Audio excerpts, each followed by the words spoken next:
And we're live. Look at that. All right, folks. Good morning. Happy Monday to you. This is Kurt from the Mañana morning check-in. And my lighting's a little off today. Oh, there goes the camera. My lighting's off a little bit today because my daughter is working to become internet famous, and she took away my lighting to go work on she took that to go and work on something with her podcast or website or something like that. How cool when through osmosis or just the presence of something, another generation picks up your thing, right, and starts to move forward with it. She's doing really, really well. And so any support that I can give her in that regard, I do. But today it was in the form of taking my light away from me and having me sit in the darkness and talk to you so you can see the circles underneath my eyes. So I hope that you're doing well today. Today has been super, super interesting. For one, the fuel pump went out in the truck. All right, you're going, okay, who cares? But this is like another example of this COVID thing and how it's affecting business. We have come to accept a lack of service or non-conforming service to people as just a thing. It's just an okay thing to do. For instance, when motorcycle dealerships, because that's my specialty, when motorcycle dealerships were getting busier than ever, a lot of them laid people off. And it was like, well, that doesn't make sense.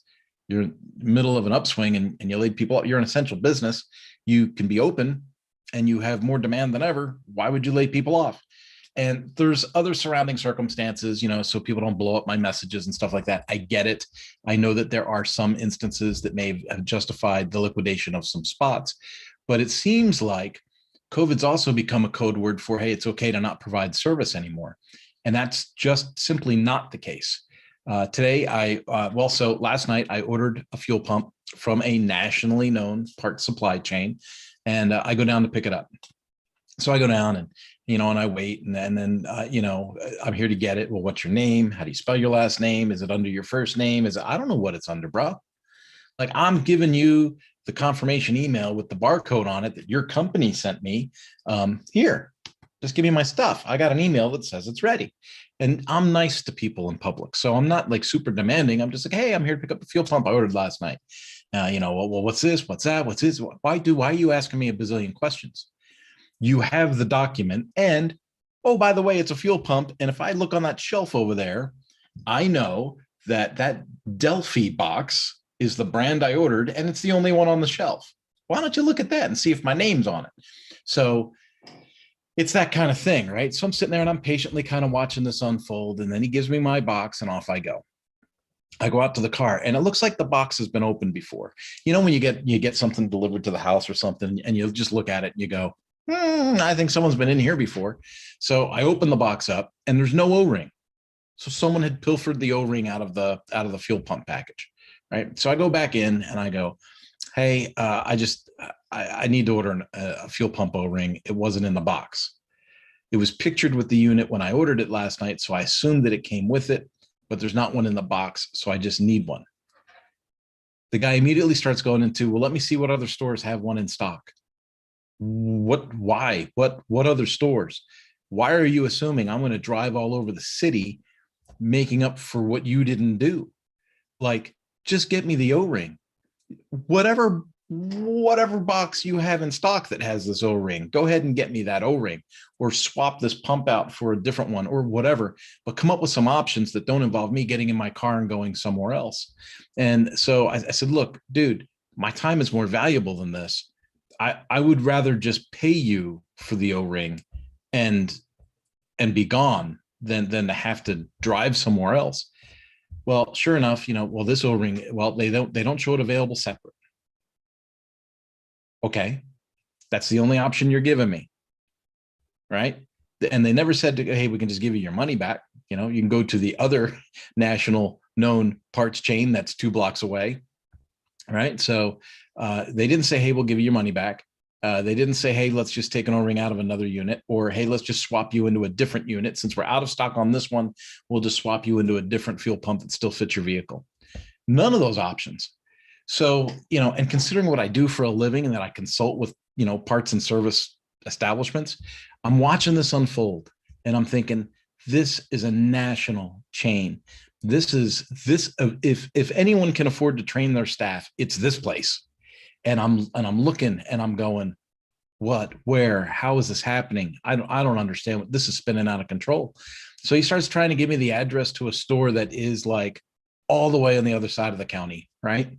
And I'm like, no, not going to happen. Then he goes, well, do you want to go down to the one on 6th Avenue? And I'm like, dude, that's 2.5 miles from my house. How is that not the first solution, right? You have my information. You have my name. You have my address. You know where I live. It's in your neighborhood. So it's not like I'm speaking Greek, right? You know where I'm at.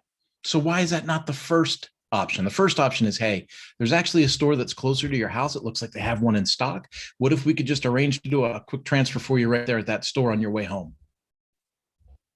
Boom, done.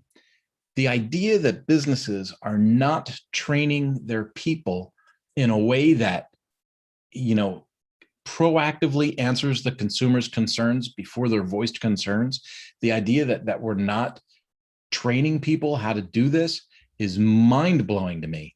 And it's just getting worse and worse using COVID as the excuse. I have another client that I'm working with. They're based out of Florida. And someone will come in, let's say they're looking to buy a boat, right? They'll say, hey, or they're looking to buy accessories for a boat. Hey, we bought a boat in here last month and, we need to buy some extra life jackets. Or we bought a boat in here and we want to get, a dinghy, or we want to order an outboard to go with something else, whatever it is. You got an 80% chance that someone on the sales floor working with $1 million inventory, right, is going to go, oh yeah, parts and accessories, all over there. They're on that side of the building. Just walk right around that podium over there, and you should be able to find someone over there that can help you. It's bizarre to me, right? If you're in that market space and someone just spent $240,000 on a boat, and they need a life jacket, an outboard for one of their other boats, or something, hey, it's great to see you again. You know what? We got a great team over there. Let me walk you over and introduce you to one of my favorite guys behind the counter. Boom, just walk them over, talk a little bit. Hey, did you get that boat out in the water yet? That's fantastic. Did you guys have a good weekend last weekend? The weather was really temperate. Did you get out and burn some fuel? And that's fantastic, man. Nothing like burning them dinosaurs, huh?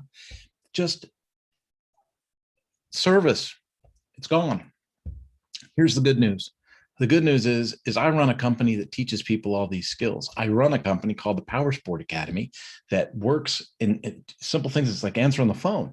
I train people how to answer the phone correctly, use it as a sales tool. I train them how to follow up with customers. I teach them how to creatively sell with a seed and harvest mentality, right? Don't beat people over the head. Just serve them where they're at and watch the dollars come in. And I'm obviously, you can tell, I'm passionate about it.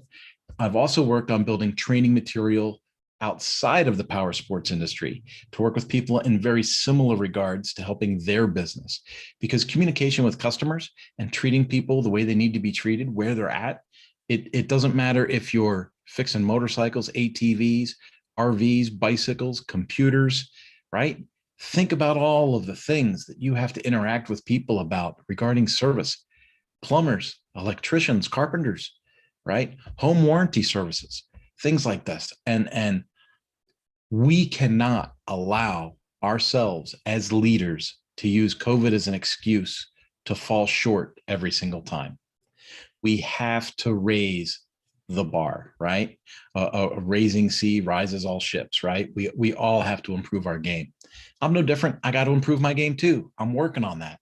I just added a new portal to the Mañana website that allows my existing customers to be able to get in and check into their portal to see, what's the process, what's the progress on their particular project, where are we at? Are there any questions? Are there any speed bumps? Are we ahead of schedule, behind schedule, above budget, under budget?